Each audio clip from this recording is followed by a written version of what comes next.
Chapter 1. Jesse opened up a bedroom door, hearing murmuring in the late hours of the night, seeping through the doorframe. His youngest son David was in prayer, kneeling down in a fetal position, clinging on to whispers that still carried the stress in his voice, even though he tried his best to not disturb his father's household in this late night. Jesse stood there for a moment, with the fire-lit candle sending concentrated light that wrestled with the darkness in this late hour, as its beams intercept the face of a youthful countenance, realizing that his young son had not noticed him yet. "David," he finally uttered quietly, but with a voice of concern.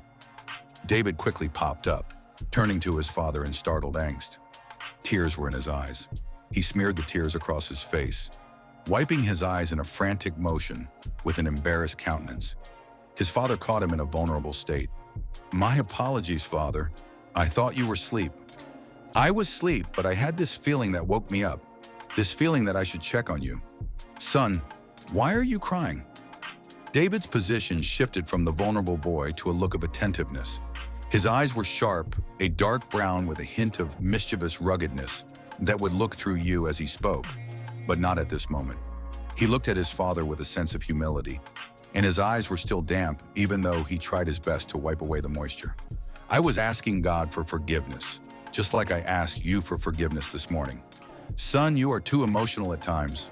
What's done is done. Get over it and go to bed." Jesse closed David's door, feeling irritated, heading back to his room to finish his sleep, as the fire-lit candle sketched a giant shadow of him in the hallway walls.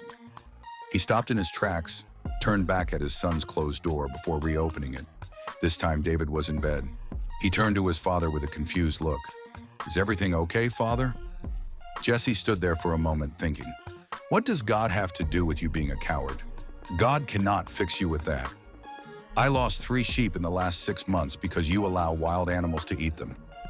Jesse noticed the discomfort on David's face, but was unwilling to let up. "I never had any of these problems with your brothers," he said, raising his voice.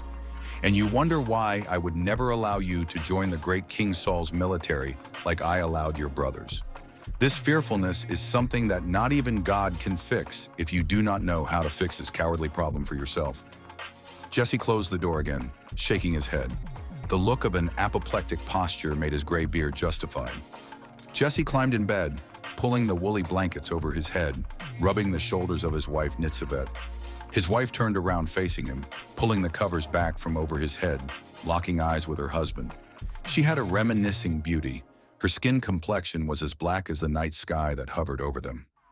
She still looked like when Jesse just met her. Even though she possessed a middle-aged maturity for a demeanor, it hid behind a youthful physique. "That boy is lucky to still breathe after that lion attacked him," she said. Jesse sighed while shaking his head. He kissed her on the forehead before turning around, his back facing her as he blew out the lighted candle. "That story should not be believed. Get some rest, dear. We have a long day tomorrow." She turned around with her back facing his own. "You are too hard on him at times." Jesse shook his head again, but this time without a verbal response that was replaced by slight snores within only a few moments.